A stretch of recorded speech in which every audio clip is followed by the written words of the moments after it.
everybody. You got Jada. I'm Kai. Tita Mickey. Jess. And we are calling on Boss Babaes and Creative Kabayan. It is my favorite time of the week. It's Tita break time. Yeah, where we redefine what it means to be a Tita.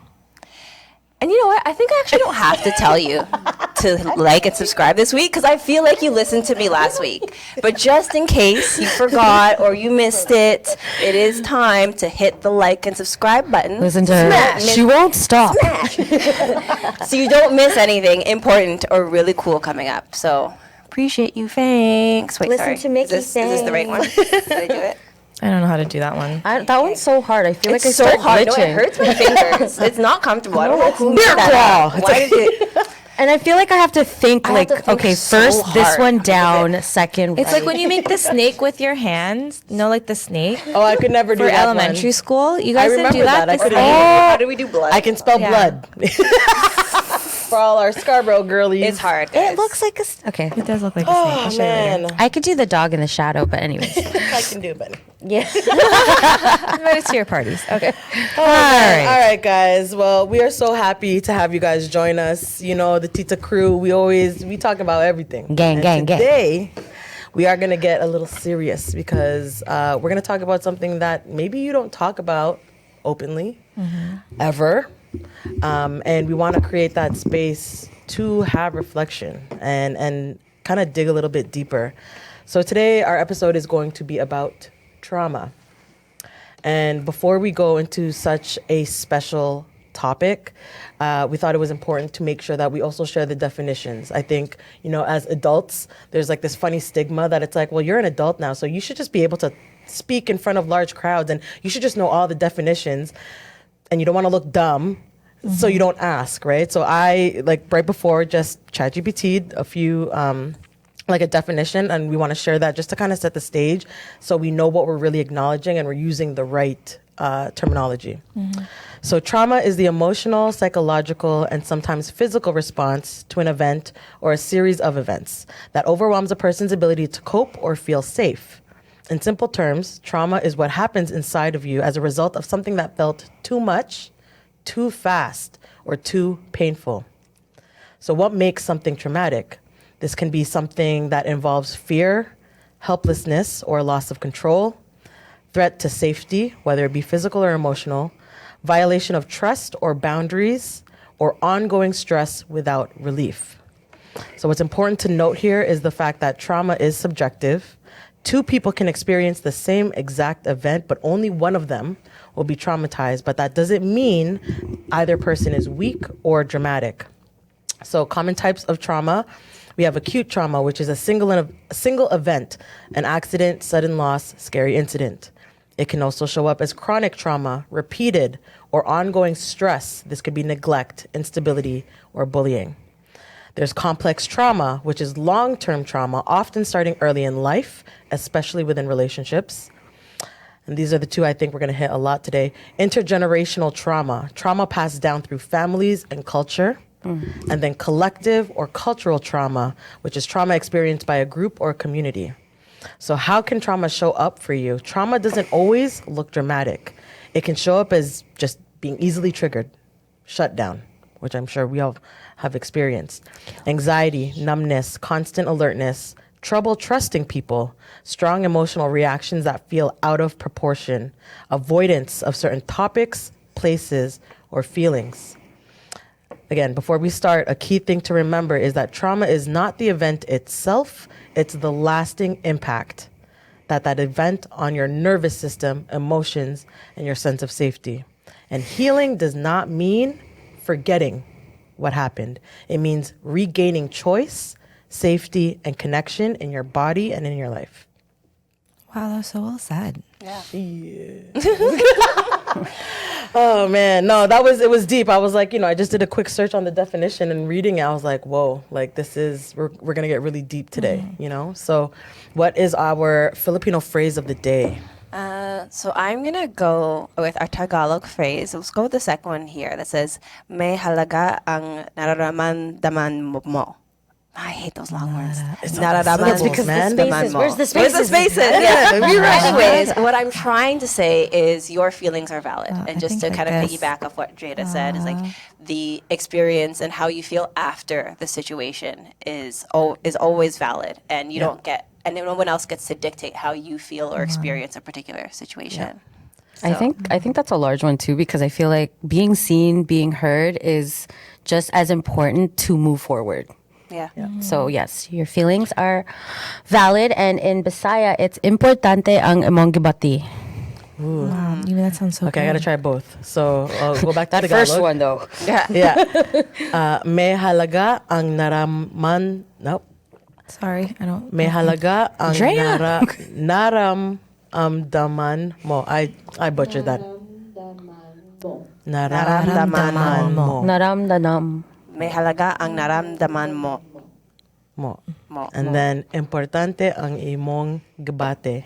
Kabati? Gabati? Yeah. But yeah, feelings are valid. Yeah. That's a really good one. And Good maybe choice. before we head out to our break, like the space, and as we're having conversation, it might feel uncomfortable, and we want to put disclaimers. We don't know how deep we're going to get into it, but I invite you to sit in this space, even though you are feeling a little weird, and ask yourself why you're feeling that way, and maybe address some trauma that you haven't addressed. So we're with you. This is a community. love that. You're watching this hopefully in the safety of your own home, the comfort of your home. So like dive in deep with us, and hopefully it brings you some comfort.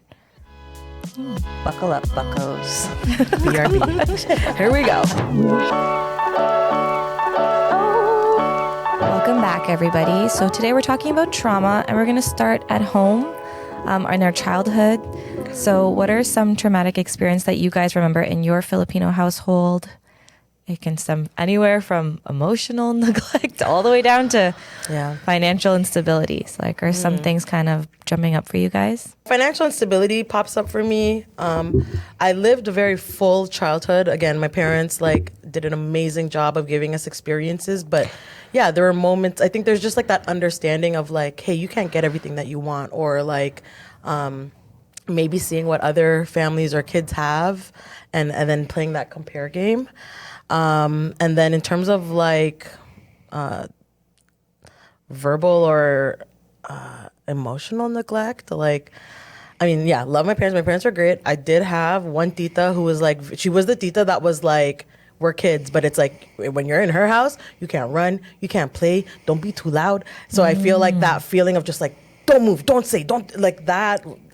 It's, I don't know, maybe it's but to me it was traumatizing. I have a core memory of I dropped, I scraped my knee, I'm bawling my eyes out, I'm a kid and I don't know what to do, and I'm kind of just I'm waiting for an adult to show up, and she was the adult that showed up, and my girl looked at me, looked down, first of all, scoffed, and walked off. And I was No way. yeah, you know what I mean? So it was, I don't know what, and I'm super random. You guys know I have squirrel brain. Those were the first things that I just kind of thought of, that I was things that kind of happened to me. And it wasn't thankfully it was nothing too crazy, but I think those are things that happened to me that would then affect how you act, right, around adults, or, just out in public and stuff.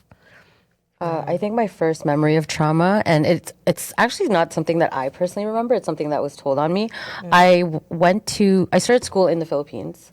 So in the Philippines at that time, it was very strict. So they would check your fingernails, they would check your ears, they would check a lot of things. I don't know what happened, but I think I was reprimanded for, I can't remember which one, but my mom told me that I was traumatized at 4 years old because they had slapped me on the wrist. And I brought that into Canada when I moved here.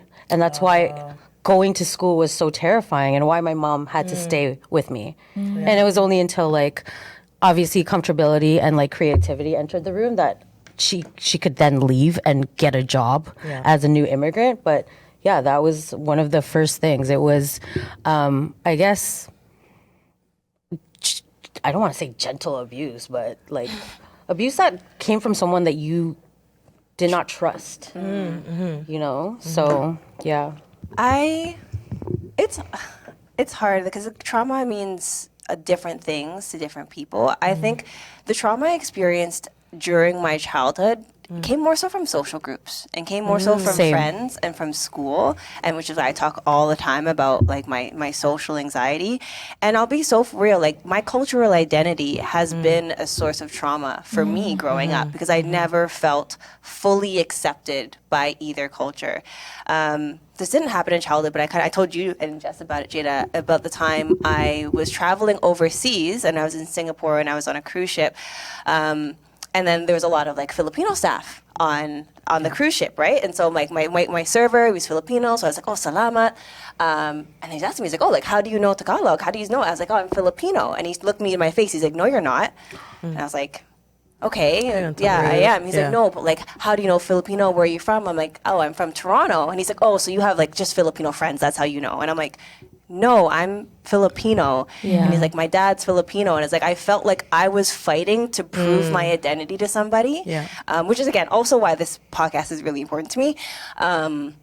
But consistently, being a mixed race, it's very hard to actually figure out where you fit in. And even with social groups at school, in the high school that I went to, it was predominantly Caucasian, and because I'm obviously black presenting, I remember like when grade 9 someone came up to me and they were like, oh, like, do you sit in CAFRICA?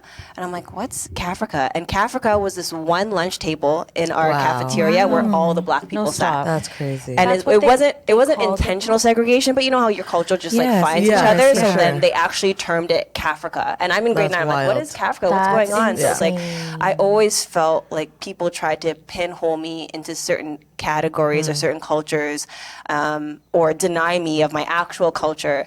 So I would say that holds a place of trauma for me, and that also stems where a lot of my social anxiety comes from, because I'm afraid to put myself out there in fear of being rejected or being not accepted or having to prove to somebody I am what I say that I am. So for years I was just withdrawn. I don't initiate conversations, I don't initiate relationships, and I'm just like, you know what, I'll keep to myself. So it's a lot easier for me that way to try and fight and combat all these other social norms that other people impose on me. Wow. Yeah. Thanks for sharing. It's so interesting listening to each of your stories, because it isn't like big, like when you think of trauma, you think like a big event, you know, like especially like physical abuse, right?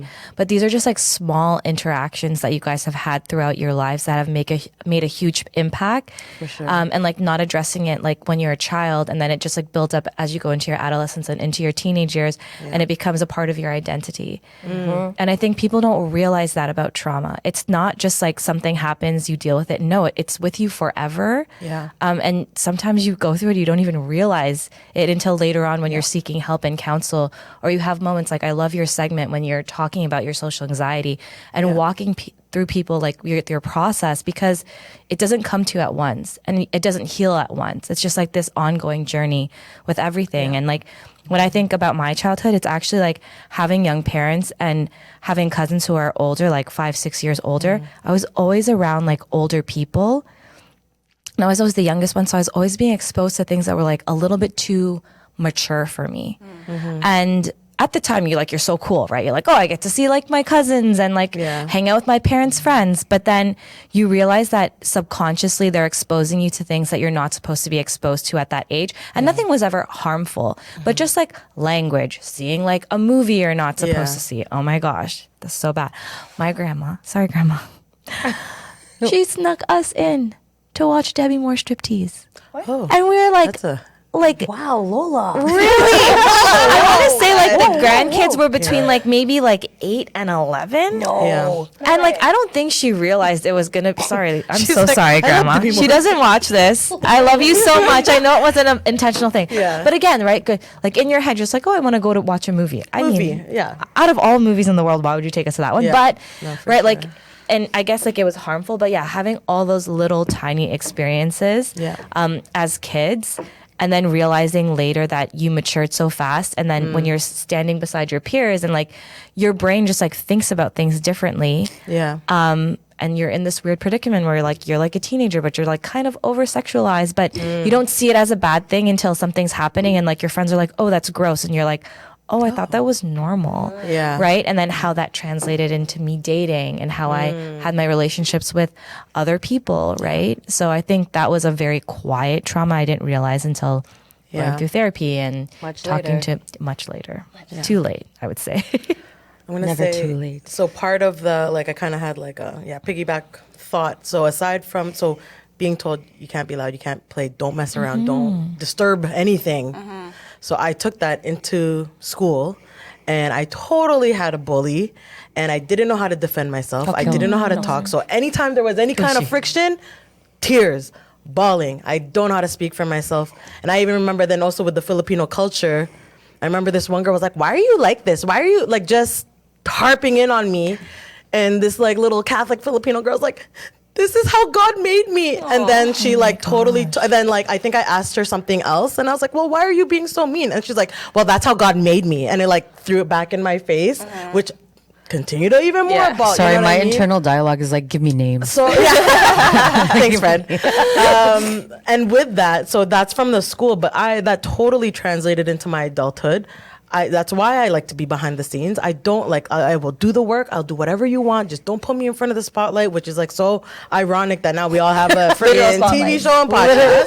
Literally so bright. The anxiety I have to talk in front of people, it has taken so much for me to work through and get here. I still get freaking nervous before recording these episodes. I was literally jumping. I do jumping jacks. You guys, sometimes I just have so much energy, but these are all tips and tricks that I've had to learn along the way, and taking it into the corporate world where you can also be a woman of color in a boardroom of older white men. It's a lot, and it's just, I'm blessed for where I'm at, but as we have this conversation, it's crazy to think how, yes, small things, these small events, these small interactions can just spread into bigger things that you have to deal with. That's a you problem. And if you don't figure it out and you don't have the awareness with you, that could be a lifelong problem, or it could be a lifelong catalyst. Or hey, because flip it. Think about it. Perspective is a huge thing with trauma too. Perspective. Yeah, for sure. Obviously we'll get into that. I'm so proud of you, friend. Yeah. Thanks. All right, we're gonna take a break. Let's take a breather. Go get a snack. Go get a drink. Go to the washroom. We'll be right back. Do a jumping jack like Jada. Welcome back, y'all. Tita Salita. We are talking about trauma today. And before we even just continue this segment, life be lifing. So this is going to be my last segment for this episode, but you are in good hands with these three as we continue to talk about such an important topic. So the next thing we want to talk about is that trauma in womanhood and how that shows up. I know everybody. How much time do we have? Take a breath. Take a breath. We're about to get deep. So as adult women, what do you think is the most traumatic experiences that surprised you the most? This can be anything from domestic violence, pregnancy loss, miscarriages, infertility, toxic relationships, workplace trauma, or burnout. This one's crazy, yo. I don't even know where to start. As a DV survivor, I think that, especially in Filipino rooms, it's often conversations we don't have. It's a lot easier to just be tahimik and not say anything and not share your story. So that would be a big one. And I think sometimes you think you're over it. Yeah. I think you think that you've moved past it, and you tell yourself a story of, I forgive them, I forgive me, I'm stronger because of it. That's not going to happen to me anymore. But then it shows up in your relationships. It shows up in your dynamics. It shows up in how you try to control things.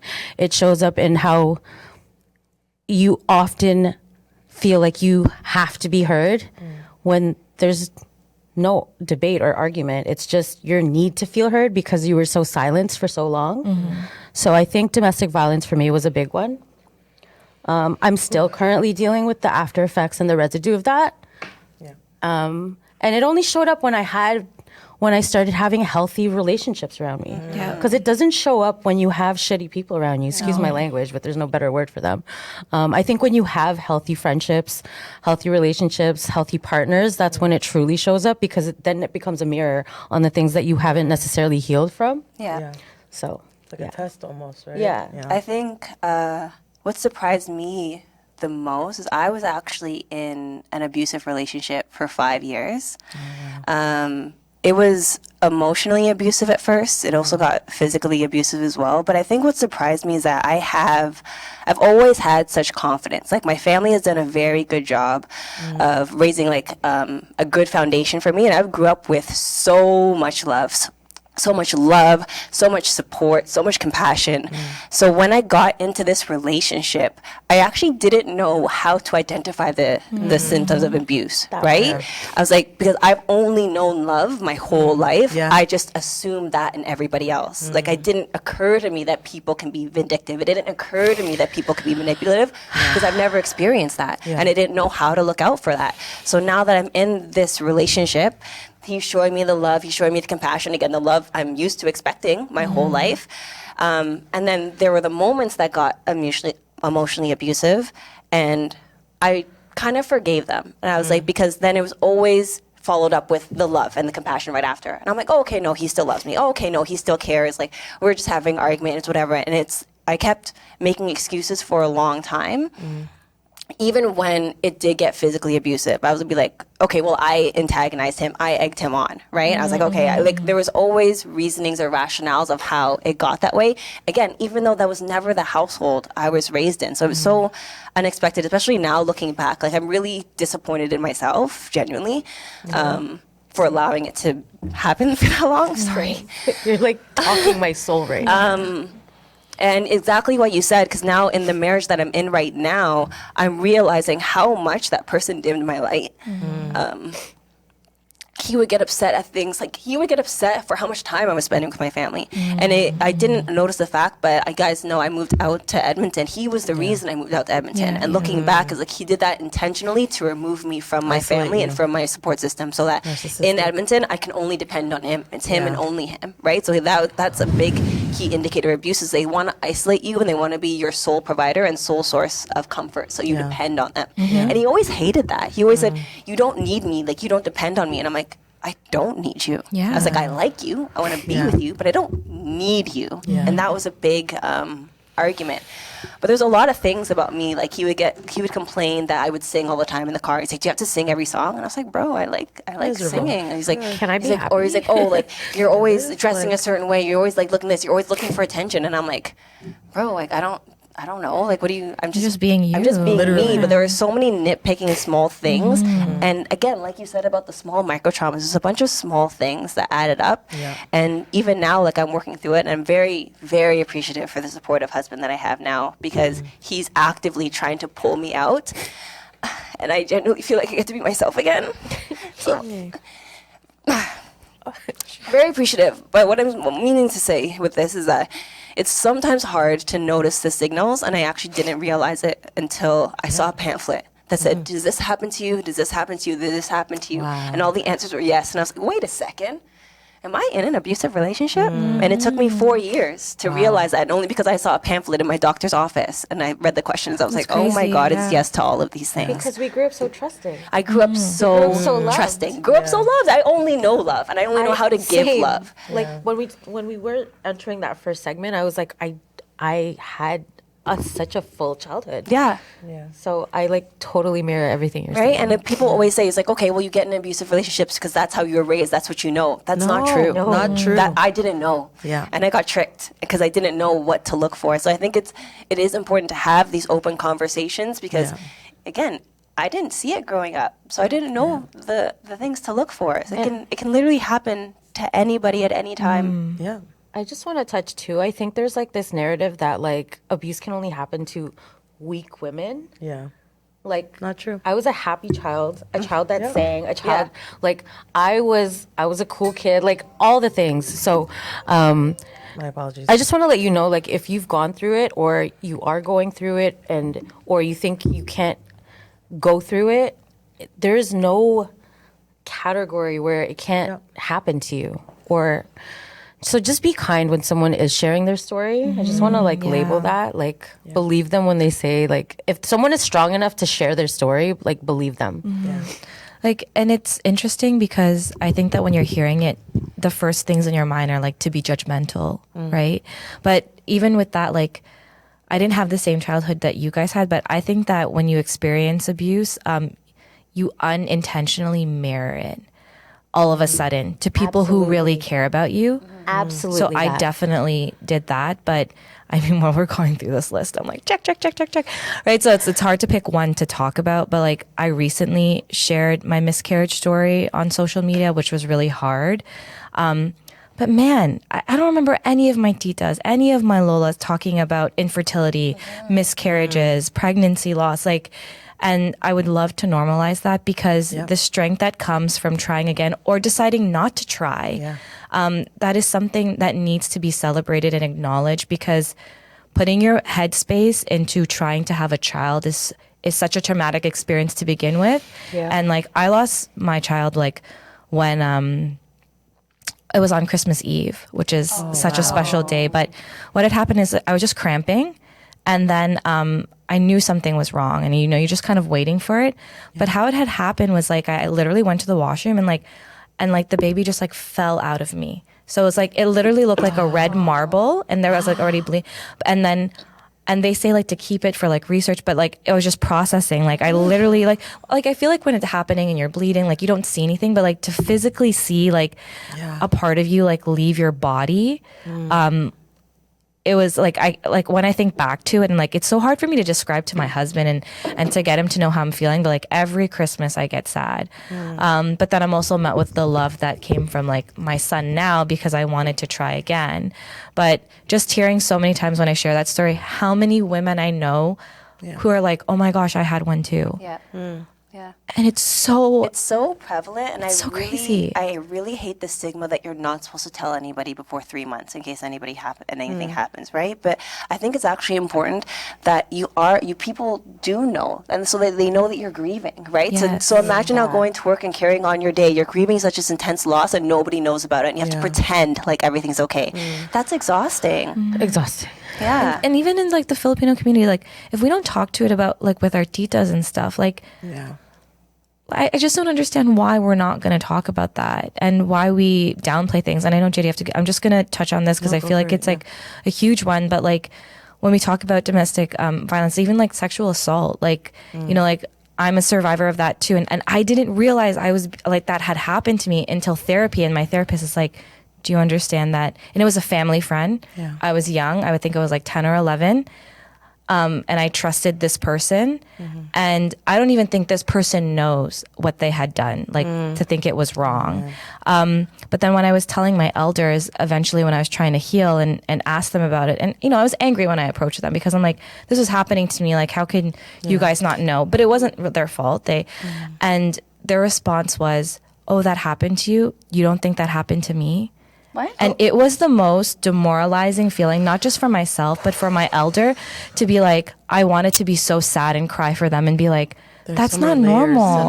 Like Tita, Lola, that's not normal. And don't normalize it for yourself so that you can not feel guilty because it happened to me. But like, I think that it happens to so many women we know, especially back home, with people they know, and they don't talk about it. And I want to tell them like, that wasn't right. And I hope that they're able to deal with their trauma at some point and realize that that is not normal. And now thinking about it, like, do you want that to happen to me? Do you want that to happen to your grandchildren? What if it did? But it's because you didn't have the strength to talk about it when you could. And maybe that could have been preventable if you were willing to share with us your stories. And it could be a caution tale, not something to say, well, that happened to me too. I'm grateful to have this safe space with you ladies, and thank you so much for sharing something that is not easy to share. But with sharing this, I can only hope someone on the other side is hearing this message, and it brings a thought to you, something for you to dig a little bit deeper. My apologies. Because these are real things that happen very regularly, and we just don't talk about it. Especially in our community. Especially in our culture. So we're going to take a break. Thank you guys so much for joining us. And we'll be right back after this.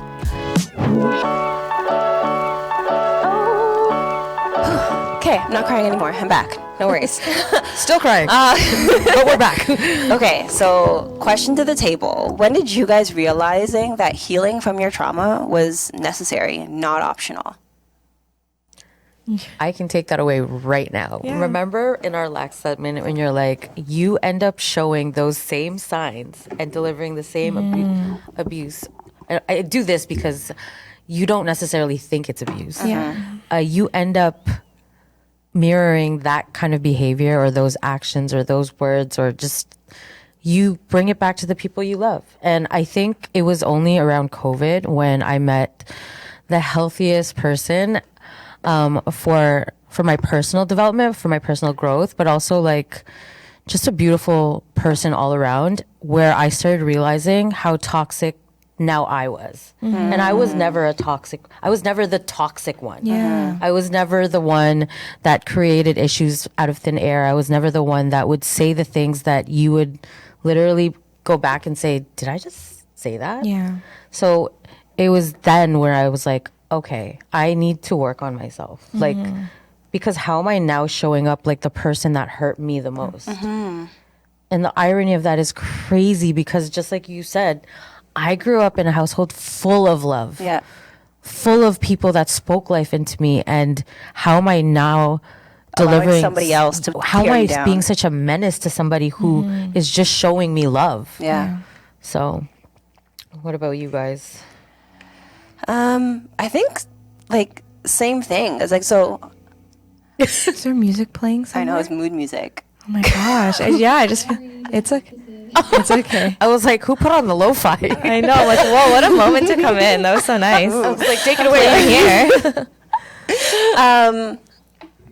Okay, so it was my husband, honestly. So there may have been some overlap in relationship building between my last relationship and this one. A little overlap. But what really sparked it is my husband and I were coworkers. We worked for group home, so we had a lot of shifts together. We're both living in Edmonton, both from Toronto. And we had just started talking. We had started having conversations. What was your life growing up? What do you like? What do you not? And then I realized in that space with him, I felt very comfortable, and I felt like I could be myself. I didn't feel like I had to put on a certain mask. I didn't I didn't feel like I had to hide certain parts of myself. Still sing. I could still. We used to sing together. We would do duets in the car rides when we're driving the clients around. And I was like, wait, this is what it feels like to be myself again. And then having that experience, I was like, I realized again that I was being withdrawn and I was being withheld, because now when I'm being exposed to being isolated from my family, right? My family shows me who I am.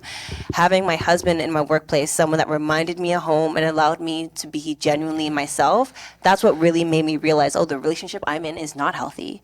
And this person is my safe space. This is where I feel the most comfortable, the most authentic, and he's encouraging that from me. That's really different. So I think when I realized that, I was like, oh, okay, I have to get out of this. Yes. And since then, we've continued to grow together with each other, and we also make a very important part of instilling that love and knowledge within our kids as well, right? So I also don't want my kids growing up full of love but being ignorant to what else is out there. So it's intentional to talk and have those conversations and learning with the next generations as well. And therapy helps. Advocate for therapy. Everybody helps, guys. Yeah. It really does. Like, I think this is my 3rd or 4th year in therapy, and I'll never stop talking about it because it really did change my life. I love it. I love her. She's such a good therapist. Hi, Roxana. But, oh gosh, this is such like a deeply loaded question. I think I noticed that I needed to heal when I realized I was creating barriers for myself. And I was like in this box and I didn't know how to get out of it. And everybody around you who loves you is trying to encourage you and it's constantly telling you like your potential, what they see in you, that you're a good person. But you can't see it in yourself because you're so overwhelmed with all the mistakes that you've made and you're so deeply involved in your trauma. And that's why therapy helped, because it was somebody who didn't know me, who was telling me things that so many people have told me before, but I needed an unbiased opinion. Yeah, that third-party perspective. Right?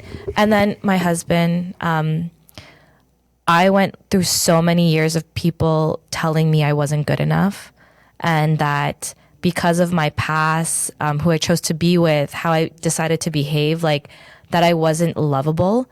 And even though my family had loved me, even though I was chaotic and loud and disruptive, I couldn't find like a partner who could love me for that in the way that I wanted to be met. So when I had met him, and he wasn't intimidated by me, and he wanted to see me succeed, and he just saw all these good parts again. It was again unbiased, right? So it's like, wow, if somebody that I've just met who isn't in my circles can see these things about me, maybe there isn't something wrong with me.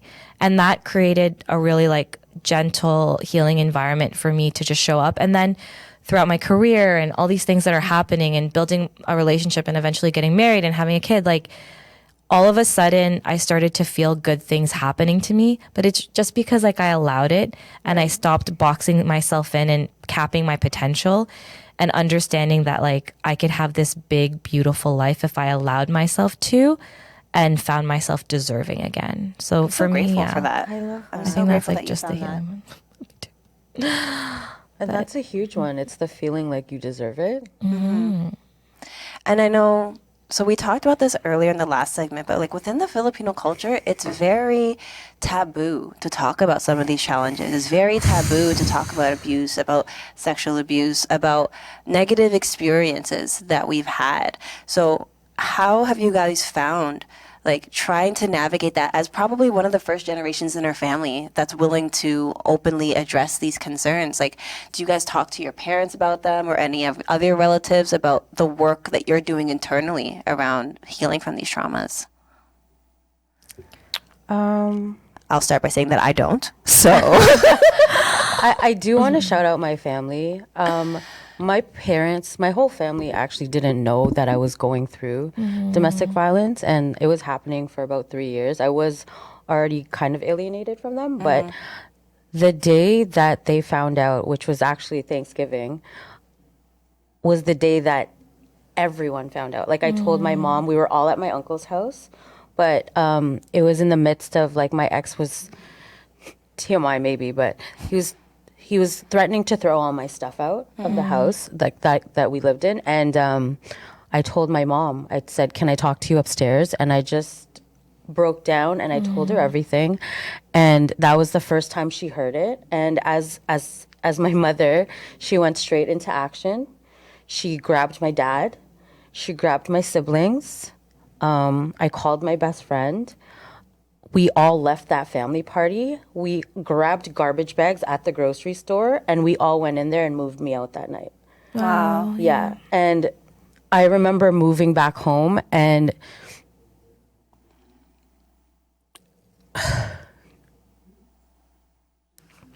her giving me the space to heal. She didn't helicopter me. They just really let me heal in like the gentlest, quietest way. Yeah. She didn't ask questions.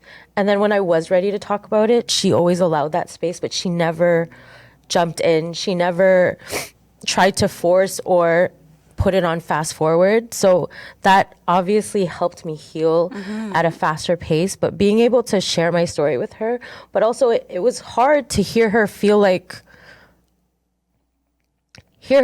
she might have failed me. Like, how could I have prevented this? Yeah. How could I have made sure that this didn't happen to my daughter? Like, what did I not do? And I'm so glad that this episode and the things you're also sharing, because I want her to know that there was nothing that she did wrong. She did everything right. Yeah. You know, and sometimes, just like what you're teaching your kids, like the world is full of love, but the world is also full of the complete polar opposite of that. Yeah. Yeah. So preparing them, right? Yeah. So I think we do talk about it still often now because it still comes up in my behavior. But yeah, just having the conversation and just imagine I felt like I couldn't tell them. And the moment I did, it was like, let's go. Yeah. I didn't tell my parents. My husband is actually the one that told them because I'm just really embarrassed, honestly. Like, I'm really embarrassed. I'm really disappointed in myself. I didn't have the courage to be like, hey, I went through this and I allowed this to happen for so long because I generally felt like they'd be disappointed. Like, how could you? Like, of course they wouldn't. They're your parents. They're going to be concerned. But I was like, I know better and I know how to make better decisions. So I just felt like, I don't know. I didn't feel confident to be like, hey, I need help dealing with this or working through this, because I was just too ashamed of myself to even acknowledge that it happened. But that also comes from like the grooming of the dynamic we were in, right? Yeah. Being ashamed to speak up. Like, then we overcompensate that and bring it into our next dynamics where we're like, no, I can't talk about that. That's no. Like, you always feel like you're in the wrong. Yeah. So that is like, you're conditioned almost to think like that. And it's, your parents did a beautiful job with you, just to remind you. But yeah, I think we have to stop blaming ourselves when bad things happen to us. I think that's most important as well. Like, Yeah. so for anybody else, like that, if you feel the same way, like it's not your fault, and you shouldn't blame yourself. And you do, if it's not your parents, if it's not family, like, it is important to share it with somebody, because you never know in what ways that your community or other people can help you heal or support you. And a lot of people are going to be a lot more supportive than judgmental. And I can say that from experience from friends that have told me that they have went through abusive situations as well. Not one time did I judge them. Yeah. Like, we're always our own harshest critics, but I've always Absolutely. been like supportive and empathetic, and I've never once felt like, oh, well, you shouldn't have let that happen to you. So I know it's crazy for me to think that someone's going to think that about me, but we can't help it. What can you do? Conditioned. I just want to applaud both of you for being like brave enough to talk about it. And it's a huge testimony to like your parents and your families, because people can go through the same exact experience you guys are, but if you didn't have the foundation and the support system at home, like, you might not even be standing here today. I wouldn't. Absolutely not. Yeah. I wouldn't. And like, my parents are kind of in the in between. Like, I have told them about my trauma, but I think that they're still so, like, the shame and the guilt is so empowering that they can't fully believe something was happening to me under their nose. So it's like they've acknowledged it, but I don't think it's been like the full impact of how much it's hurt me. Like, this person is somebody who still like follows my parents, who isn't actively like in our lives, but like roams around the same circles. So I feel like he hasn't faced the full repercussions of a lot of the actions that he's done. So it's hard to know that there's still somebody out there that's floating around In like your that, circles and in your, who has created so much damage in not only my family but others. So I would just say, like, to parents, that like, believe your kids when they're trying to tell you something is wrong. Like, try to see where they're coming from, and don't see it as a way of like, I failed as a parent, but more of like, my child needs help and I want to be there for them. Yeah. Yeah. So we're going to cry again. Yeah. So Okay. be right back. Look who came crawling back. Couldn't stay away. I'm so happy. Like I said, life be lifing. Things have changed, and now Tita Jada is back, and I'm really happy actually that it worked out like this, because I didn't want to miss this out or miss out on this. Excuse I me. love this for us. Yeah. I do too. So I guess just jumping back into it, these experiences all contribute to the women that we are becoming, the women that we are in this present moment. So how do you guys feel trauma has changed the way you love, you parent, or even like choosing your partners? Can I be selfish and just mirror that question to you first? How do you think that the things that you've been through has changed you? How do you think it shows up for you? Yeah, I think, so I referenced just like being tahimic, not knowing how to defend myself, not knowing how to navigate emotions. So it just always came out in tears. And in a way that like the response from that trauma is like, I can crack a 1-2 joke. I can, be a personality better on like one-on-one, maybe not in front of like a whole room. But then it's like a mask, right? For like avoiding what you really should be addressing. And how that has shown up for me is like, definitely shown up in the partners that I've chose.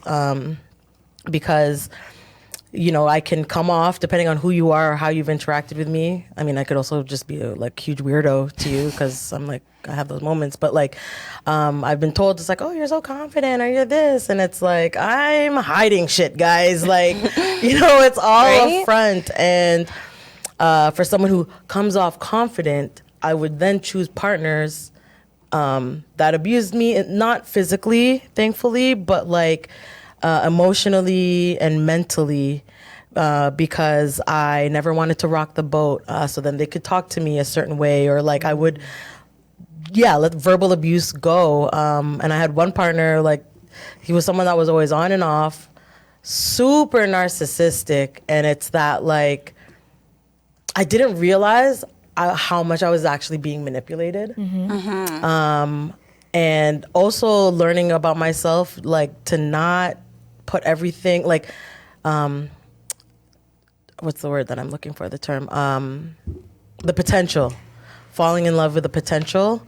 I just wanted the best, and I was like, if I'm just like the best girlfriend I can be, and I don't cause any issues, and like show up, but not realizing that I'm also just getting beaten down and stressed and drained, and then that would all like affect other elements in my life. But that was something I'm still learning.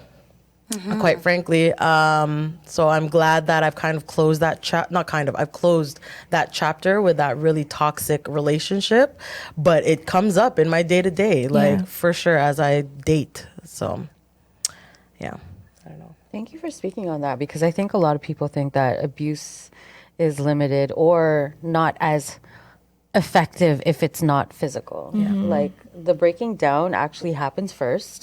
They break you down emotionally, spiritually, verbally. All that happens before you even get to the physical. So it does do numbers, long-term damage. And I don't want to say damage, sorry. It does long-term residue in the after effects. So I'm glad you named it. And I'm glad, like, I feel like sometimes you don't even know how powerful you are and how you really just switch that. Yeah. People see you as confident because, Jada, you are confident. You literally lead the show, you know? Yeah. So Yes. At times. Yeah, I mean, we're all doing our best, but at the same token, I also don't want to demonize the people that were also doing the abuse. So I also know, like, again, from that partner that I have, I still love him. Like, I still have love for him. I don't hold resentment towards him. Because I know the childhood that he was raised in. I know the household he was raised in. And we were pretty young. Like, we were early 20s. Like, we're both figuring out life. So I actually don't hold resentment towards him or ill will towards him. I still wish him the best. I hope he's been able to heal from the trauma that he's dealing with, that he inflicted on me. I hope he's able to get a healthier relationship, a healthy marriage, and a healthy family the way I've been able to. I wish that on him. But I can see he was coming from a place of hurt. He did not grow up in a household like I did that was full of love and full of support. So he actually genuinely did not know how to love me properly. It was how he was raised. And like you said, you're mirroring the way that you know. So I also don't want to put out that narrative that if someone is being abusive towards you or manipulative towards you, they may not even know it at the time. Like, they may not be specifically intentional. Some people are, but also some people aren't doing it on purpose. That's the thing, like, not intentional. Like, I don't know if this person knows the effect and damage that they have done into the world, but for me, I believe in karma, like right? Like, so it's like maybe you won't realize it even in this lifetime, right? But I would just hope for the people who inflict this kind of pain and trauma onto others, like, there will be a point in their life, and it might be on their deathbed, right? Like, where they realized how much damage they've caused to other people, whether it be intentional or not intentional, if they knew they were doing something right or wrong. But like, I think that's my only hope. Like, you know, we talked about Epstein last time, and just like all these terrible things that are happening. Like, I hope that the people who are inflicting pain are able to recognize it and name it before it's too late. So it can stop. I felt a responsibility because I knew how shitty his life was. I know he had no support. Exactly. So I felt this ownership of, like, I could be the light in your life. You know what I mean? And I felt that responsibility, and I thought I could fulfill it. And, you know, if we just got over this tough time, like, there's this prize that you're going to get, when in reality, he treats you like shit. He's manipulating you. He is taking advantage of your weak points. And your kindness and your love. Your kindness, you know? So it's like, sometimes you really got to do those self-checks in certain relationships. Like, and, oh man, I had one more point and I totally just lost it. But yeah, no, I felt that responsibility for sure. And I feel so free to not have that ownership anymore.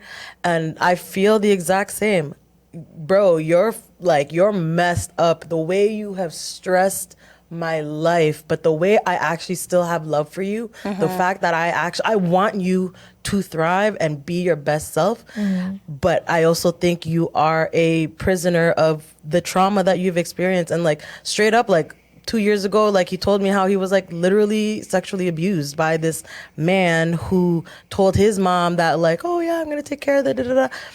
Bro, so it's like I'm blessed to have not had experienced something like that, but I can only imagine, and that's one thing. Yeah. And I know what this man has faced in his life. Big one thing. Yeah. And one, exactly. So, you know, as much as like, yeah, I was able to learn a lot. I wish the best for him. I don't hate you, but yeah, you're not the one, bro. Yeah. You're not And allowed that's in the my thing. life. Like, you just have to do that healing outside of me. Like, I can't help you do that. You by walked myself. away. And I'm happy you said that. Like, women are not the only ones facing, you know, sexual abuse. Like, Yeah.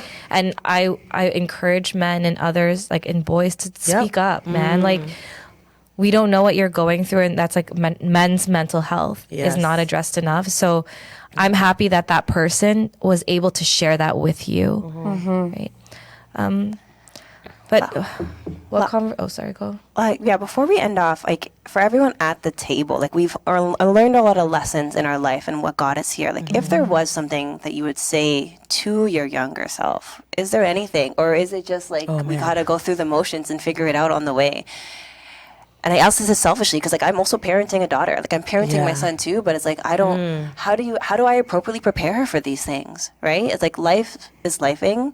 And it's going to stay lifing. As a parent, I hope that I can be an open space for her to come to in challenging times. I hope she doesn't feel embarrassment or shame the way that I did. So is there any advice that we can give to our younger selves? Oh, man. I will say this because you're talking about motherhood. I think with my mom really allowing me the space to heal, it really made me step up to know that, not that I had to, but I was like, I did it at my own time, and her love definitely showed up in how I pivoted and was able to be resilient through it.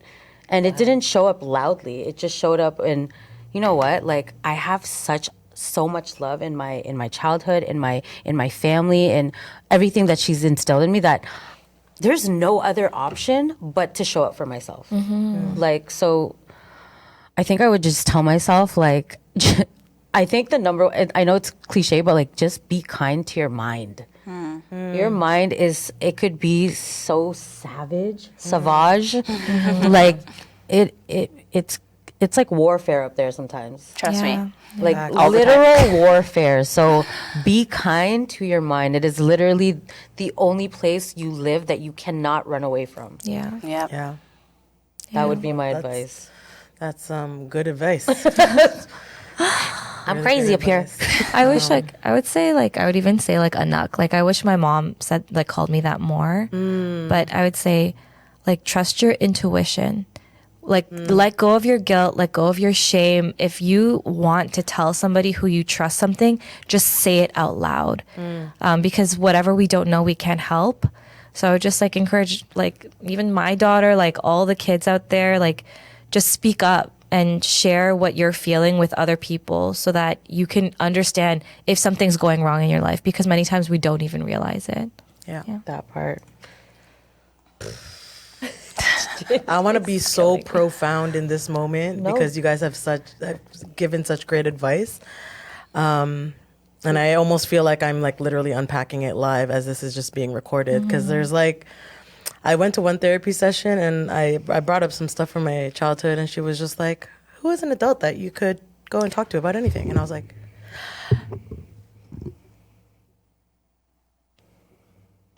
Yeah. I was like, holy shit. Like, I didn't realize. And it's like not a take or a hot take at all the adults in my life. Like, they were like, they have supported me. They've been there for me. But I guess from like, being able to have that one adult where it's like, I can tell you anything and not feel judged. Yeah.